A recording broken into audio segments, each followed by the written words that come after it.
LNG খালাস প্রক্রিয়া শুরু হয়েছে কিনা জানাবেন। আর বন্দরে আজ জ্বালানি তেল ও এলএনজি নিয়ে কয়টি জাহাজ ফিরবে?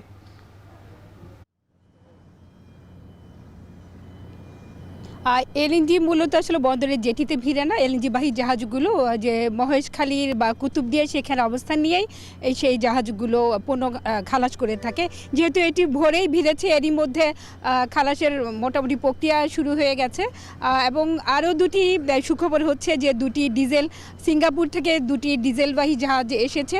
একটি এসেছিল গতকাল বিকেলে এবং আরেকটি জাহাজ এসেছে ভোর রাতের দিকে, এবং সেটি কিন্তু দুপুরে বন্দর ডলফিন জেটিতে ভিড়বে।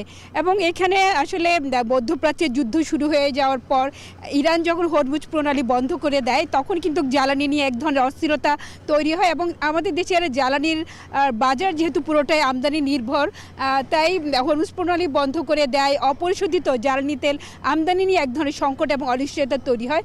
তবে আপাতত মোটামুটি বলা যায় যে 1 মাসের মজুদ বা যে চালানগুলো এসছে তা দিয়ে মোটামুটি 1 মাস আমাদের চলবে। তাই আপাতত আসলে বড় ধরনের কোনো সংকট নেই। তবে সরকার যেহেতু সম্ভাব্য সংকট মোকাবেলায় পেট্রোল পাম্প এবং তেলের ডিপোগুলোতে জ্বালানি সরবরাহ কমিয়ে দিয়েছে, তাই কিছুটা থেকে উদ্বেগ তৈরি হয়েছে বিভিন্ন খাতে।